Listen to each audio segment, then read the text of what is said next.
we sell a wide range of games that aren't electronic. I would say that it's the biggest limiting factor, right?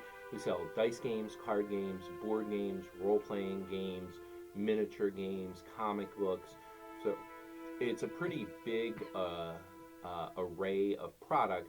The distinguishing characteristic is that none of them are electronic games. The industry's really had a renaissance in the last 20 years in the card game Magic the Gathering, which I'm sure you're familiar with. But since it came out in 1993, game stores across the country saw this huge wave of revenue as people started playing Magic. Magic broke gender lines, age lines. 10-year-old kids were playing, 50-year-old guys were playing, girls were playing, geeks and nerds were playing, and so were jocks and drama kids. So it broke a lot of barriers, brought in a lot of revenue to the game industry. It very quickly went from a non-existent product line, collectible card games, to a third of most game store sales.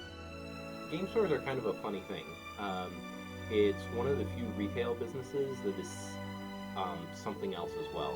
Game stores are both a retail store and a community center, and you have to make the business part come first. It's an interesting marriage of both community center and retail business. For me, it's an important place where I'm not the minister. I mean, my work is right across the street, but over here, I'm not Reverend Craig, I'm Craig who plays games. And so that's part of it. For me, it serves a valuable function. The other part is you have on a Thursday night or on a Saturday or whenever the games are taking place, you have people who are in middle school, high school, college, and older, all playing at the same time. And that kind of intergenerational activity does not happen very often in other settings. Here, it happens.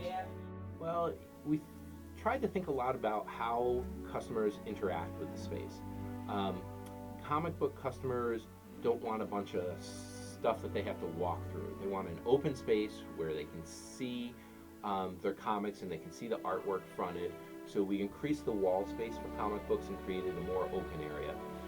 The last part of the renovation we haven't finished yet is we're looking for a nice $200, $250 kind of padded, kind of comfy chair to put in the comic book room, because we don't have a problem with people sitting down and reading comic books. On the one hand, it's a business. They're trying to make a living, they're trying to make a profit. But they also, by creating the space to hold games, like Thursday night is game night, they don't charge anybody to use that space, they don't charge anybody to play those games. In the olden days, it used to be the general store had that back room where people would get together and socialize, or the local barber shop.